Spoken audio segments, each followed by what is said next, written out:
closer? Oh, I think it's like moving, dude. Did you see that thing? Does it not look like there's like someone standing like by her? It does. Hello?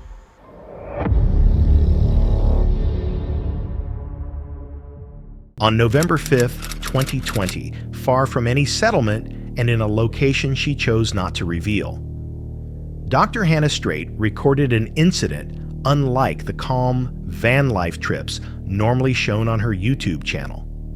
Known for traveling and camping alone in isolated wilderness, she later described a night that deeply unsettled her, one that began with unexpected movement near her camper. For reasons she could not explain, she remained long enough to see if whatever caused it would return. I was sleeping, dead asleep last night above my cab. All of a sudden, I heard something rummaging through my cab. I was trying to be super quiet, super still. I didn't want to move because I didn't know what was in the back of my truck. And I rolled over and peeked through the window. And I swear there was like this huge thing standing there going through my stuff. I'm out here in the middle of nowhere. There's no way it's a person. I'm miles from civilization. I always lock my doors at night. I must have forgot. He must have heard me, or whatever it was heard me, because it dropped everything and scampered off into the woods behind me, like ran. It was on 2 legs, so it definitely wasn't a bear, because last time I checked, I've seen a lot of bears, and bears run on 4 legs. When you're out here in the middle of nowhere in the dark, door was open and this bin was on the ground. The lid was off. There's food all over the ground, and I was like, oh my gosh, is this really happening? Like, I don't know what I'm gonna do right now. I just stuck around today because I want to try to figure out what's going on. I just kept my top popped down because if anything happens, I want to be able to bolt out of here with problems. It's getting dark and I want to try to see if I can get something on camera, like what this potentially might be. I don't have the greatest equipment for night shooting because I don't typically shoot at night, so you're gonna have to bear with me. I have multiple forms of protection. I don't know. We're gonna check out and see what happens. It's getting dark. This is a switch I'm gonna use if I see whatever it was lurking in the woods. I'm gonna flip the lights on, turn the camera on, and hopefully I can get it on camera. She explained that she woke to sudden noises inside her truck camper sounds that should not have been present so far from other people. When she looked out the window, she said she saw a large figure bent over her supplies before it dropped everything and fled on 2 legs. By morning, an open door, a tipped-over storage bin, and scattered food suggested something had been there. And again, for reasons she could not explain, she stayed for another night.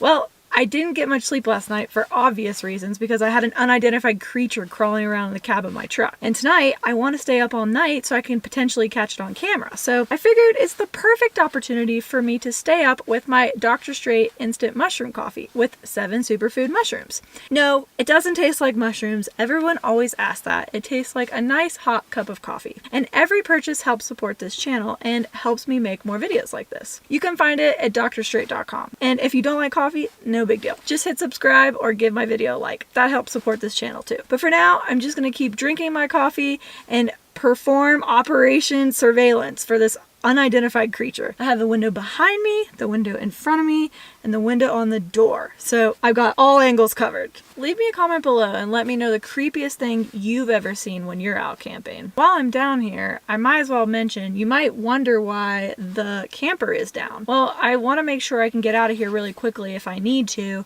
and you can actually sleep without the camper popped up. There's also a bed that you can lay out here. You flip the table and secure it and then put the cushions over it, and you can sleep here instead of up on the bed above. And you can still access all the amenities down below. I can access the fridge, all my storage, I can charge my camera and my phone, and I can access the heater. So I'm just chilling out here waiting for this creature to come alive. I'm a little sleepy. Hopefully I don't fall asleep and miss this guy. I didn't miss him last night.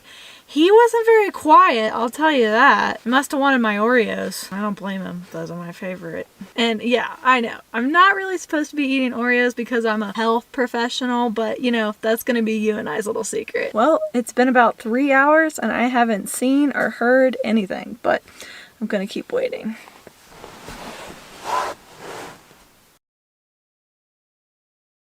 Still waiting around. Haven't seen or heard anything. It's getting kind of late. Did you see that thing? I wonder if the outside camera got it.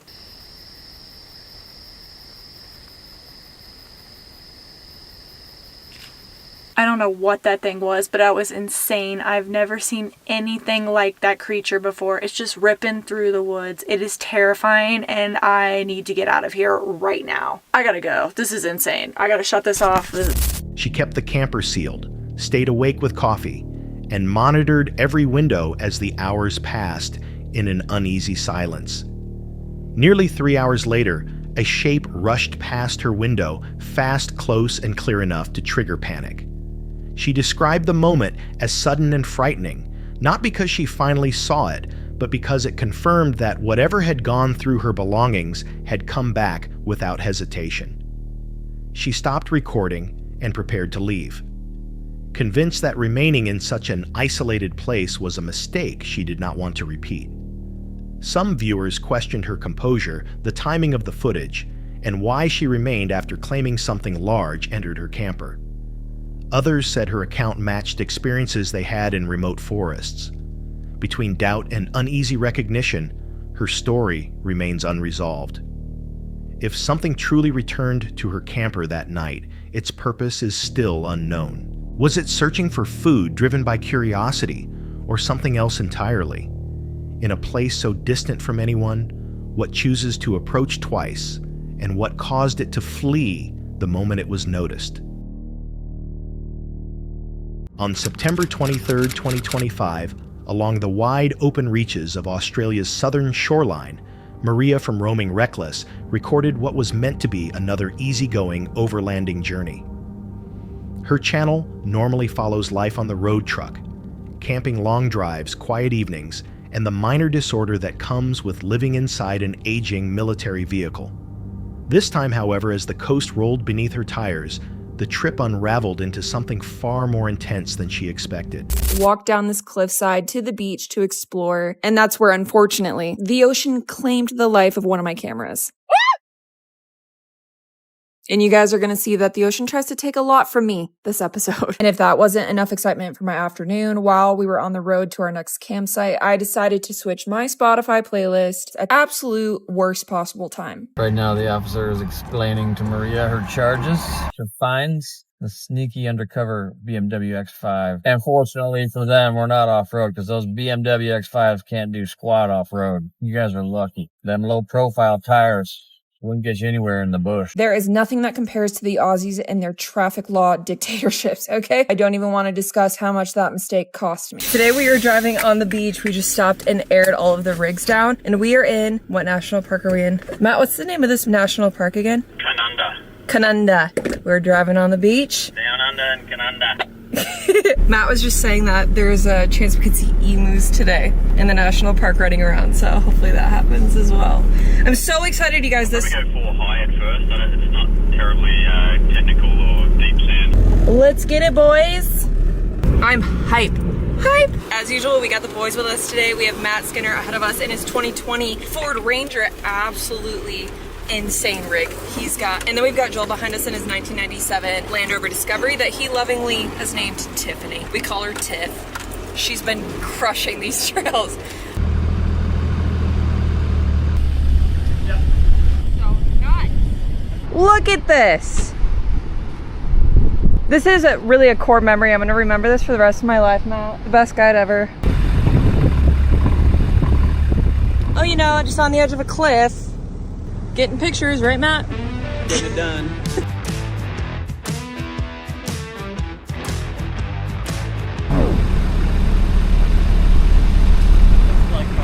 We got a leak. It's like gear oil coming out of the sleeve. Oh, hold on. What is it? It's leaking out of the transfer case. You want to get down somewhere flat? Yep, let me get a shot really quick and then I'll come down, okay? Okay. Well, that's a pickle. We just brought the troopy up on to the hill to get some reveal shots, drone footage, and apparently I've got a leak in my transfer case now, so we're gonna have to get the troopy on flat ground so the boys can figure out what's going on. Thoughts? Questions? Concerns? Wouldn't be roaming reckless without a breakdown, right? Yeah, this is draining out of the bottom. I'm guessing you cracked the transfer case or something. I'm gonna take this off. There's no way I hit anything that hard for that to happen. Wouldn't Matt. Oh, yeah, it's going out the front seal. Yeah, because I just tried to shift it back and it wouldn't let me. Oh, you stuck it for a while? Try it now when the engine's out. There you go. Okay. Suck the seal back in. Nice. So we gotta put this somewhere. Not in my truck. Thank you for doing that. I really appreciate you, Joel. I'm glad it was easy to do. You're not gonna want to miss that. What can I say, you guys? It's a beautiful spot to stop and lose all of your gear oil. And this is Roman Reckless. I love Matt and Joel, the best guys ever. I would have been so screwed by myself. And they just, did you see that? Both just got under the troopy right away, figured it out, ain't no thing, got it fixed. Joel, of course, had gear oil on him, just refilled it. It's like, anyways, back on the road we go. They're the best.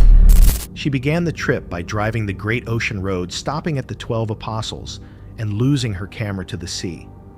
Soon after, she received a fine for changing music while driving. When they reached the dunes, her troopy leaked all of its transfer case oil, forcing Matt and Joel to patch it just enough to continue. It was an unstable beginning that hinted at worse trouble ahead. Are you joking? This sunset, let's just freaking drive it. We're deciding to go for it because this sunset is insane. So we're just gonna freaking do it. Are you kidding? You guys, this is such a once-in-a-lifetime experience for somebody who does not live here. I'm shook right now. Look at that. Gosh, this makes me want to cry. What? You guys, how is this my real life? Like, I could cry. Driving on the beach in Australia. What?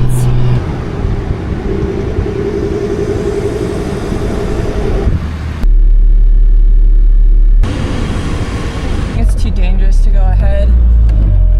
Matt said we have to turn around because there was no tire tracks ahead of him. So it's not safe. When we planned this trip, Matt said to us we were going to be making core memories.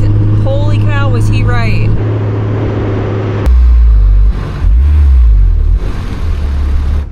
Might have just gotten myself into a pickle. Can you reverse straight back? I'm gonna try. Try turning your tires left to right, like full lock.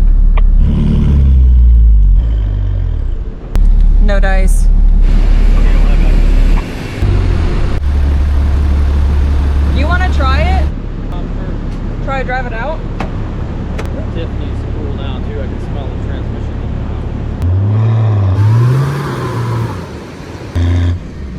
Wow. It feels like it's stuck. Like. Troopy stuck in deep sand. Gorgeous scenery, but Joel's gonna try to get us out right now. Am I getting the front wheels to spin? They're all moving. They are?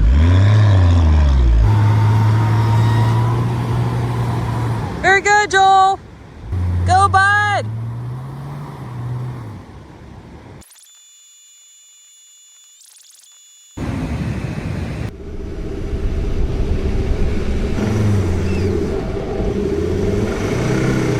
Yeah, it looks like Matt is stuck too.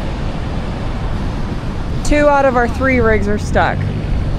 So we've got a few different things going on here that just turned this night from rough to extremely stressful. One, it's a full moon, like I mentioned before, so the tide is going to be at its highest point tonight, and it's on its way in. We only have so long to get out before the tide reaches our trucks and we lose them to the ocean, like so many people have had happen on this very beach. 2, when Joel was attempting to get Matt unstuck, Tiff's transmission blew, and now he cannot drive forward at all. He can only reverse. All of us are getting stuck now. This is no bueno. Now we're all 3 stuck. We spent the next half hour trying to make progress on getting Tiff off the beach, but with how slow it was winching and considering the tide was only getting closer, we decided it would be best to basically throw in the towel and call an emergency 4x4 rescue group. Matt left to go find service to make the call, and Joel started messing around with his transmission while we waited. He's running up here. Full truck rescue guy is on his way. Yeah? He'll be here in about half an hour. Oh, sweet. To get me where? He reckons he'll get you up to the fucking campsite. Oh, heck yeah. We spent 3 hours getting it from there to here. But we're gonna have to go get the troopy out of the way. Okay. Go with that. I'll wait here. Good. Oh, weird. Having fun, are you? Yep, I'm trying. Silver linings. Yep. Just rolling around. Yep. We all were getting stuck. Do you really think it was the tires? What's that? Do you think it was the tires? Must have been. Makes sense. No way. Matt, no way.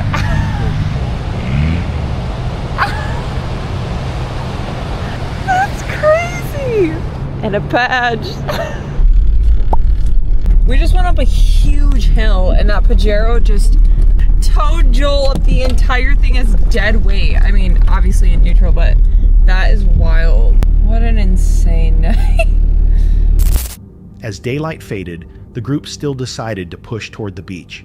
The tide was already high under the full moon, but the glow of sunset drew them forward. The first trap came fast. Matt sank into the sand, then Maria, then Matt again. When Joel tried to pull him free, his own transmission failed, losing every forward gear. The tide kept rising, swallowing ground faster than they could dig or recover. 3 trucks sat stuck in soft sand pressure gauges, broken tires, overinflated, and time slipping away in the dark. The ocean was not waiting for them to solve it. After half an hour of losing the struggle, they called for emergency 4x4 rescue. When the tow rig arrived, a Mitsubishi Pajero, it pulled Joel's disabled vehicle free in seconds, undoing hours of effort with almost no work. Drained, the group returned to camp late at night, then spent the next morning towing Joel's broken truck into town before heading back to Melbourne to ship both vehicles home. It was not the ending they wanted, but it was an ending they were glad to reach. Many viewers later noted that nothing supernatural threatened them that night, only timing decisions and machines pushed beyond their limits. Others argued that choosing the beach at high tide guaranteed disaster. Either way, the chain of failures built a tension that felt impossible to escape. They left with their truck still intact, but only barely.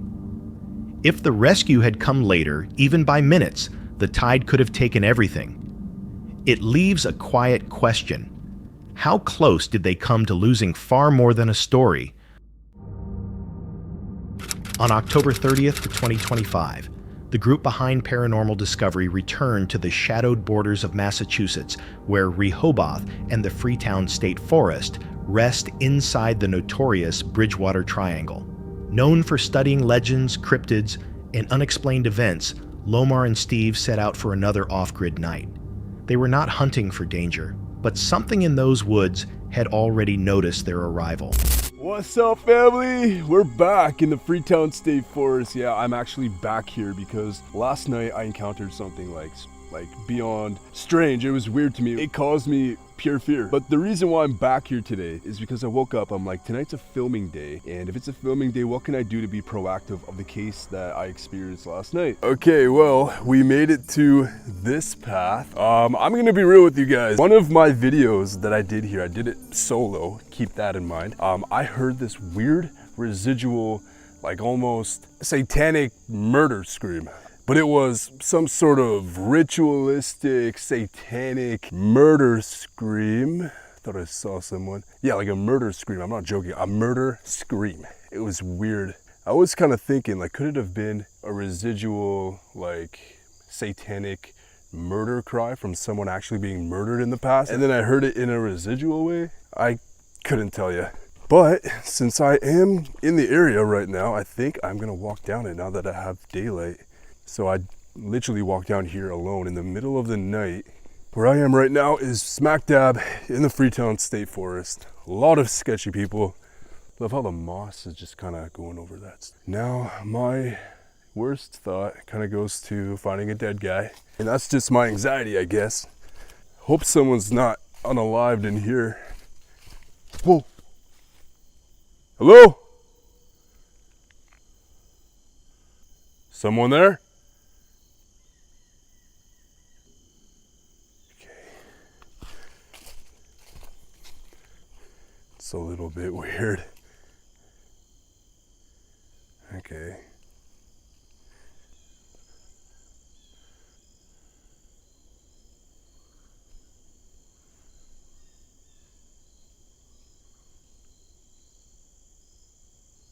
Hello?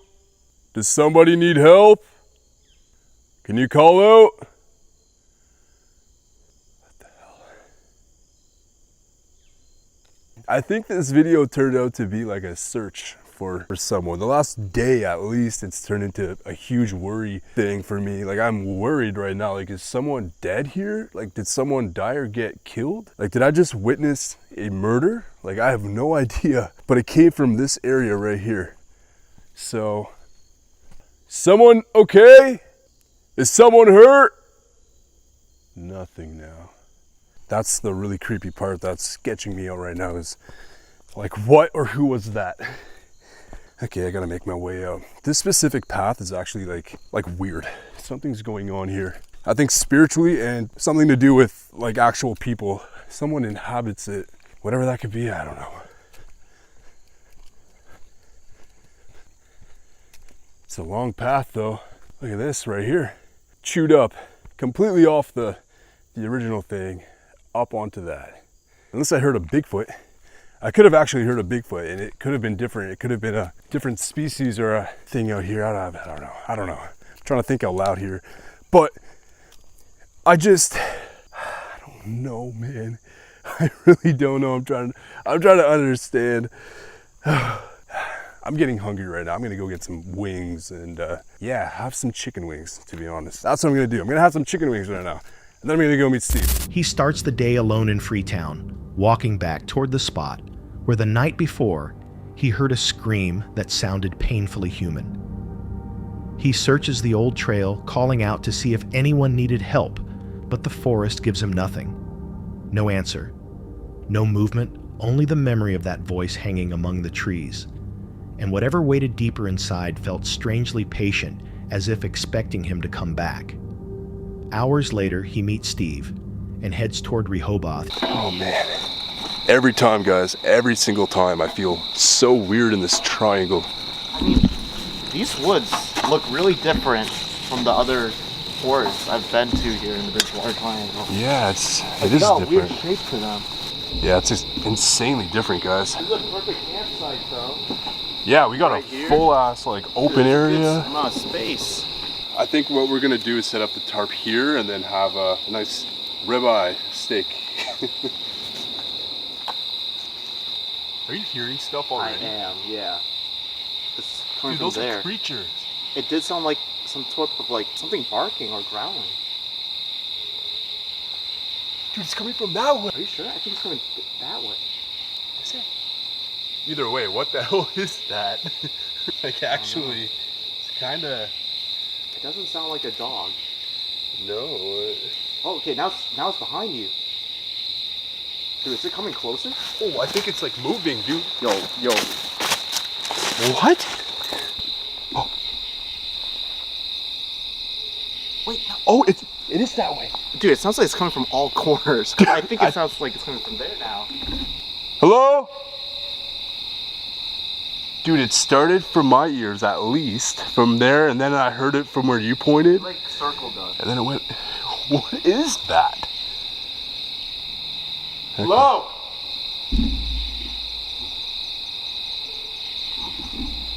Bro, what is that? Are we being surrounded right now? Guys, we have like, I don't know what this is. It's kind of sketch because it's like a whoo, but it's What the fuck? in different. Bro, now it's coming from that way. But it doesn't make sense. It can't just start from that corner to that corner to this corner right here. No, whatever it is, it's moving. Like it's, At a fast speed. yeah. Is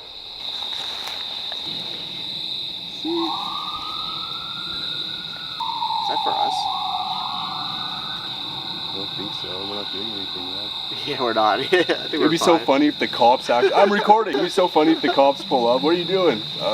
Ghost hunting? Yeah, right? I don't know if you guys can hear that. There's like police like way down the road, but oh well. Yeah. Fuck it. Choosing a hidden area near the western edge of the triangle. As they settle in, the silence breaks. A bark-like growl circles their camp, quick-shifting, moving from one side to the other with unnatural speed. The two remain still listening as the sounds drift around them, never close enough to see, but never far enough to ignore. And with every pass, the night seems to tighten. It's really juicy. Yeah. I heard something. Why does it feel like we're being watched? Yeah. It's like it's everywhere. Well, you're gonna see two Filipinos tripping out pretty soon. Gotta say, it's We're okay. Alright, so we're gonna throw Spirit Talker on for a bit. See what we get. Gruesome. Gruesome. Bird. Bert. Bart? I know what you fear. Oh, no one here is named Bart, so. What do I fear? Or what do we fear? Eyes. You just mentioned that. I just said it feels like we're being watched right now. Yeah. But it's so hard to be aware because as I'm chewing, I can't hear anything when I'm eating this good steak. Well, who are the eyes? Who's watching us right now? I get an idea. I think I should use ChatGPT again to Philip. speak Wampanoag language. Because last time we did that at Assinet Ledge, your spirit talker just went crazy, right? That's a good idea. So maybe this is a good way to kind of introduce the spirits about us and... It creeps behind you. Oh my god.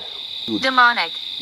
No fucking way. Or wait, maybe I don't need a fucking It's ancient. AI translate. Ancient. No Philip. fucking way. Prince Prince? No, Prince Philip. I mean, this place is King pretty Philip's ancient. War. Yeah. Wampanoag. But you know what's so fucking crazy? It says it's right behind you. I keep staring right behind me because it feels like something's watching me from there. Oh yeah, you called it for sure. If we're in danger, and also just let them know that they're not able to harm us in any way or attach themselves to us, and we're here to be very respectful. Absolutely, I've got you covered. I'll just jump straight into translation mode and relay that into Wampanoag for you. Wait. I used to live here. Are you gonna translate it or what? Oh, yeah. Dude, what was that? I don't know. I don't fucking know. Hey, no worries. I'm here with you. And yep, I'll get right on that translation. Just give me a moment to put your words into Wampanoag, and we'll make sure the spirits know you're being respectful. All right, well, hurry up because I think we're in danger. Got it. I'm on it right now. I'll make it quick.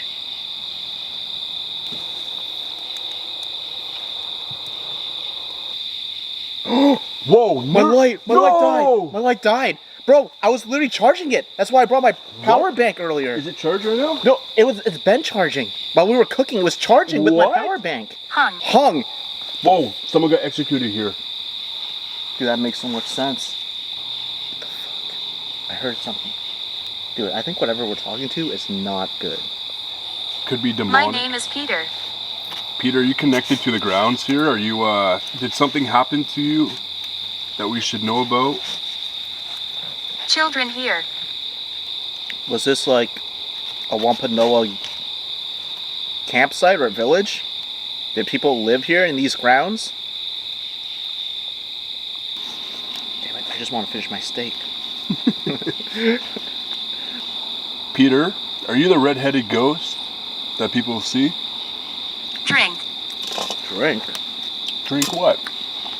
We'll make sure we're getting it. Oh yeah. Yep. Good idea. What the fuck is that? He was hung. Oh my god.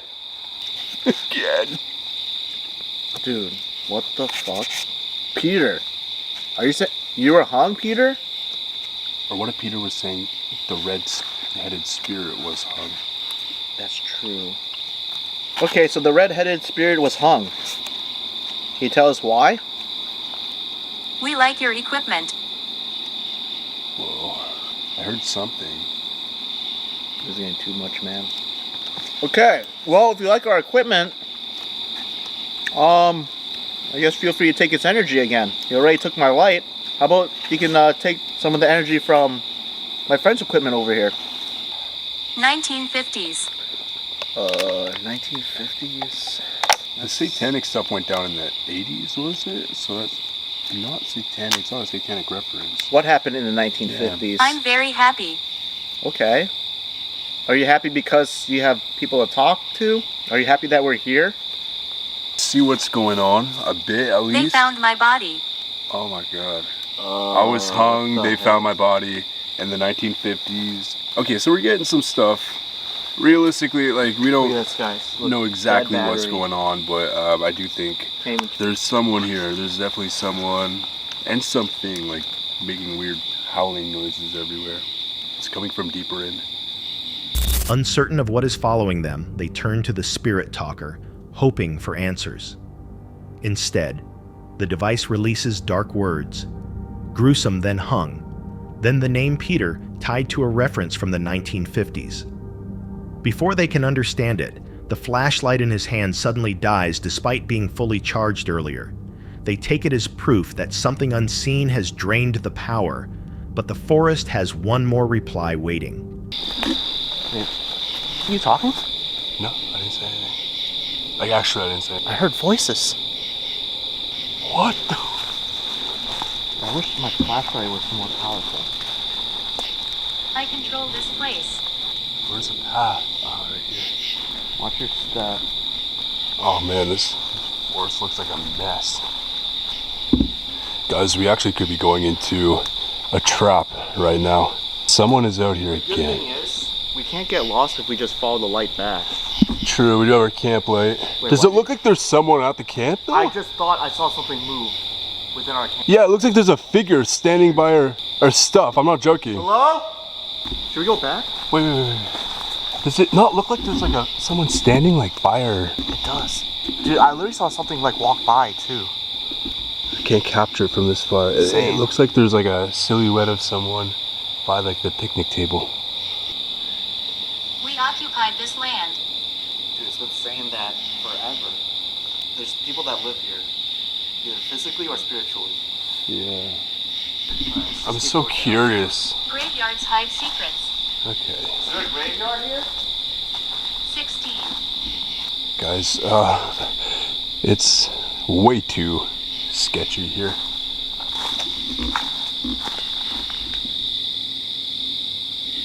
Sacred. There's a trail? Of the diarrhea. Yeah. No! Not even kidding. So it turns out 3 videos in a row, I end up chasing something out of these woods. How far does it go, man? Well, it led this way. Yo. This tree got knocked down. Yeah, there's a lot of this stuff over there too, this whole thing. Oh yeah, probably. Oh dude. I heard a car pull up in the parking lot. Destruction. Let's go back. Damn, I don't know what happens, but every October, the scariest shit happens, and I don't know why, but I do know this. My light's dead. Okay. Turn off. Okay. What just happened? Dude, there's someone at our campsite. Well, not even kidding. I saw like a shadow move. Are you serious? I think it's by the table. What the fuck? That's my eyes are playing tricks on me, but I swear to God. Oh my God. See it right here. You can see it from here. You see him? Oh.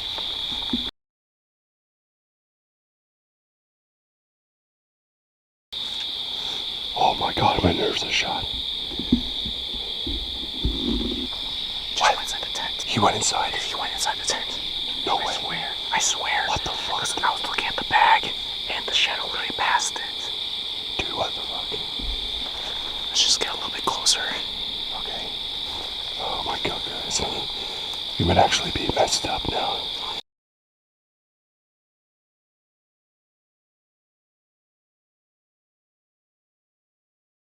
Fuck. What should we do? Dude, I don't know. I think we gotta wait. Or at least call out or something. Alright, let's get closer. Oh, fuck. Okay. Hello? We know you're in there. We got guns, and we're gonna use them if we need to. We have to come out. We mean no harm. We find it kind of weird that you're hanging around. This is our campsite. I literally saw you go inside a tent. Oh, shit. I'm gonna give you the count of 10 to get out. 1, 2, 3, 4. Whoa! Whoa! Whoa! Whoa! No! Oh, shit! Whoa! Dude, our stuff, dude! Oh, no way. No way. Come on, come on, come on, come on. Oh, shit. Dude, Steve's literally leaving right now. Oh, no way. Oh, come on. One. Oh, what's going on? Fuck is that? Someone's over there. Someone's legit. Someone's actually there. Or that was like spiritual. I don't even know at this point. But somebody. What is that? All of our stuff is legit still there. I think I actually see someone still moving over there. Oh my god. When they finally return to camp, a dark figure stands beside their table. The shape does not move until the camera turns toward it, and then it slips into their shelter. They shout, telling it to leave, and chaos follows as something inside stirs and rushes away into the darkness. They can still see movement at a distance as the encounter ends, leaving the camp in shaken silence. Some viewers said the growls sounded like dogman calls, while others claimed to see more than one figure shifting near the trees. Even stranger several people reported their own Spirit Talker apps showing phrases like "Forrest and you are trespassing" while watching the episode. If no predators are known to live in that part of Rehoboth, and if two shapes appeared when the team only saw one, then what exactly followed them through the woods? And more importantly, how long had it been watching? The footage comes from Hiking with Jenny, a YouTube channel centered on long-distance trekking, solo backpacking, and immersive trail journeys. On January 10th, 2026, Jenny hikes from Whitewater Falls toward Tucksway Campsite along North Carolina's Foothills Trail. The route starts out mild, winding through shallow ravines and small channels, but the easy ground doesn't last as long as expected. And it's, you know, it's like pretty basic. It's a bun, like a hamburger bun. Between the bun halves, I imagine you're supposed to remove the underwear and it's supposed to just be more like a hint of flavor. That's like, oh, this is like the new fad thing to order. I would call that a weird dream.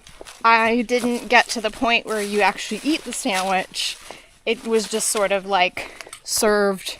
So I was not the only one to order this.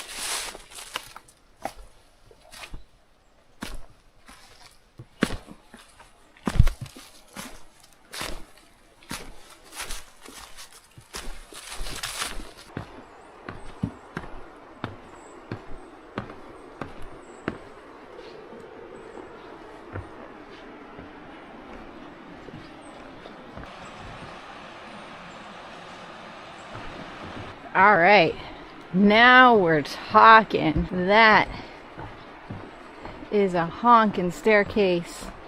Holy cow.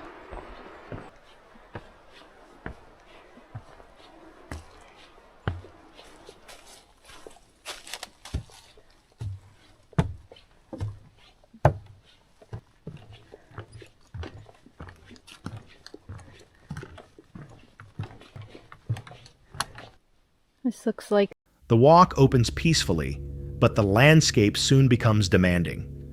Jenny confronts a towering staircase cut into the slope, its sharp incline taxing her already worn legs and leaving little margin for error. Every step calls for steady control, since moving too fast could cause a fall. Oh, scary bridge.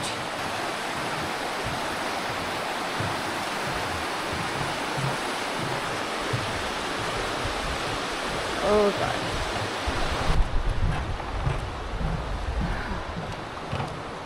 Why do they have to be bouncy? Not long after she reaches a narrow suspension bridge that rocks beneath her, with the drop below turning each movement into a careful balancing act as she crosses. Jenny arrives at camp just as light rain begins. Her feet ache, and fatigue is obvious. First one was taken, but I was aiming for this one because I've heard it's got a nice view. Picnic table. It looks like some good trees for hanging. This will be home for tonight. Got my tarp up because it is supposed to rain tonight. It's actually already kind of drizzling. Alright, I'm in my hammock for the night. Oh, my feet were so sore. Got my food hung. I have 27 miles left of the trail, so the next couple days shouldn't be as bad mileage-wise. And I've positioned myself right before a particularly challenging part of the trail. I probably am gonna sleep early tonight because I'm just so tired, and there is a big group of people that showed up after I had set up. Hopefully they'll go to sleep and not be up all night laughing. Anyways, this is the end of day 2. Thank you for watching. Happy trails. Yet the quiet surroundings allow her to settle down. What makes the day challenging is not sudden danger, but repeated climbs and trail obstacles that slowly drain strength. When a path can feel calm one moment and risky the next, how often do unseen hazards emerge as exhaustion and concentration start to fade? The footage comes from Nick C., a solo wilderness adventurer recognized for winter camping bushcraft and survival-style journeys in isolated mountain regions. On January 15th, 2026, Nick is spending the night alone in a remote winter mountain setting. As night falls, he sits quietly, listening to the usual forest noises, when a strange sound suddenly comes from the nearby trees. What is that? I kept hearing it though, did some research. Turns out it's from the, I forget what it's called, frost booms, or I don't know. It's from like freezing of water within the trees. Some birds make the creepiest sounds in the world. Foxes make scary noise. There's all these things that make the creepiest noises. The amount of times I left a campsite because I heard something terrifying, a year or so, especially making these videos, I've gotten so much better with that. Can't even count. Really not a lot for sounds that'll bother me. I've heard mountain lions. Dark, I'll just sit there and listen to the forest. When you hear those, when you're not scared at night and you hear the same thing, some of them otherwise might have scared you, you're like, oh, that's normal, right? So yeah, I've gotten a lot better with it. But what I just heard, I don't know, guys. Holy did it scare me. So actually what happened is not the last clip where I was showing my gear, but after the one before that, after I'd shown you guys with a spot, I heard this sound. It is close distinct and instantly disturbing. Unsure of its cause, he pulls back to his vehicle. When he steps out again, the noise repeats from the tree line louder and clearly unlike normal animal movement. In a sec, I literally hear, I'm like, I am done. I grabbed my stuff and I literally sprinted. When people say the hair on the back of your neck stands up, I am out of here. What the heck is that? Yeah, no. After waiting inside the car, it happens once more, now seeming even nearer. The repeated sound provokes a strong sense of fear, and Nick concludes the danger is too great. He leaves the campsite, returns to his vehicle, and later reviews the audio. The sound is clear, but hard to explain, leaving him shaken and unwilling to go back that night. The event shows how unfamiliar noises can overwhelm experience during solo winter camping. And when the source cannot be identified, the question remains, when does caution become the only safe choice? The footage comes from Roaming in Raymond, Motorhome Adventures, a UK-based solo van life channel that records unscripted travel across Britain. On June 25th, 2024, in Brading on the Isle of Wight, worsening weather leaves the creator alone inside her motorhome as fog and rain move in. Because I've got to do that thing online tomorrow, even though it's meant to be raining tomorrow and it is already getting misty. Gorgeous view that though, isn't it? So, don't know what to do now. I mean, I came back to Broddick because it was meant to be chucking down, and I've just used the last of my milk as well, so I need to go to the shop, which means I want to be as far away from this end of the island. You know, I've got places I want to go back to that I really liked, and I want to go to new places as well. I'm going to walk Wolfie for now, go and walk to the co-op and get myself some milk. I could stay here till tomorrow because at least I can get editing done and get videos uploaded, see if it does piss down or not. I mean, I'm meant to be meeting Stephen and going to the botanical place because you have to sit outside on the beach a bit, which ain't very good if it's chucking down with rain. Well, we've been well and truly rained off now, so that's the end of today, and I've got an issue again. This is where I've got to get Carl to do the welding. When I get back, I'm just going to have to shove a towel in there for now. But it'll stop me bloody carpet getting wet and rotting and getting mushrooms growing on it. While I'm rained off, as Stephen calls it, van jail. At least I can get editing done, can't I, Wolfie? Which ain't very exciting for you, is it? Anyway, I thought I'd do an update. So I've done now. I left on the Sunday. Unaware that the night ahead will bring more than difficult conditions. Late in the evening, she takes her dog for a walk through streets that feel unusually deserted with silence and darkness, adding to the tension. When I took the dog out, because I didn't take him till 11:30, and then because it's like the middle of the week, there was nobody around. And I'm not a fan of the dark anyway, but at least there's street lights here. But yeah, otherwise I've been alright. Last night, coming in, I kept getting a big massive puddle down there in that ridge. And it's been that bad.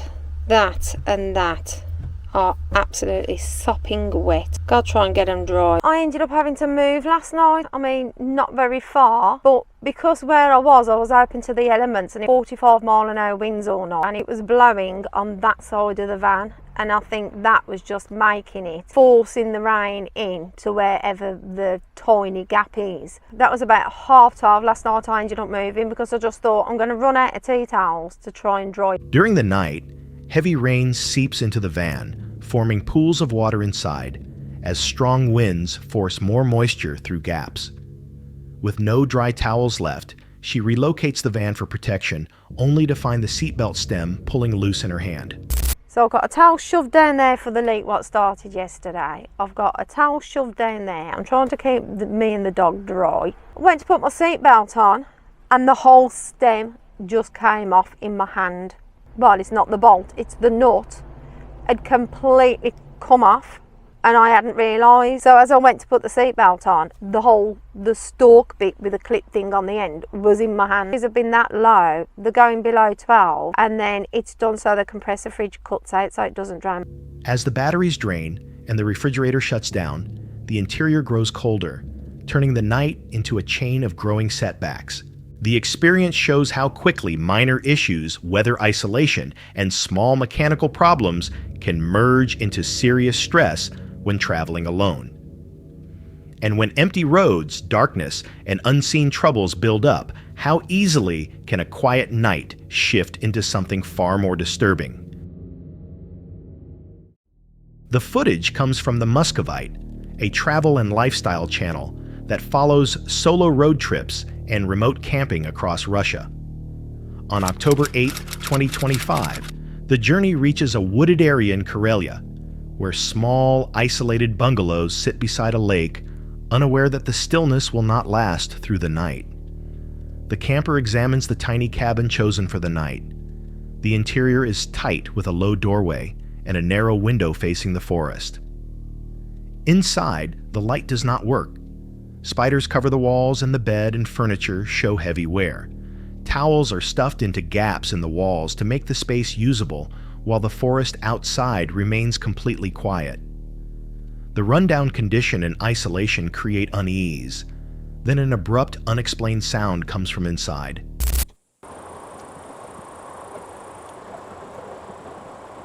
What was that?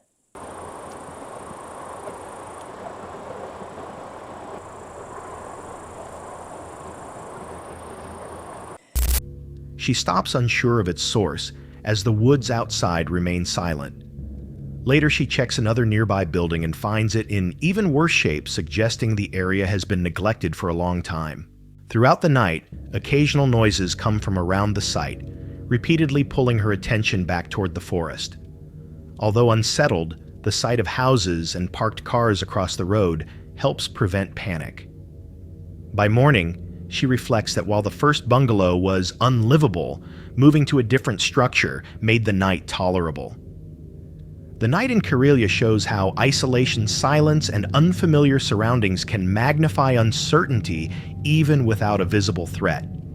And when a place offers no clear answers, the question remains: how can you tell when discomfort is harmless, and when it is a warning you should not ignore? That's it for tonight. Which moment creeped you out the most? Drop it in the comments. Have your own story? Share it with us, and stay tuned. The next one is even darker.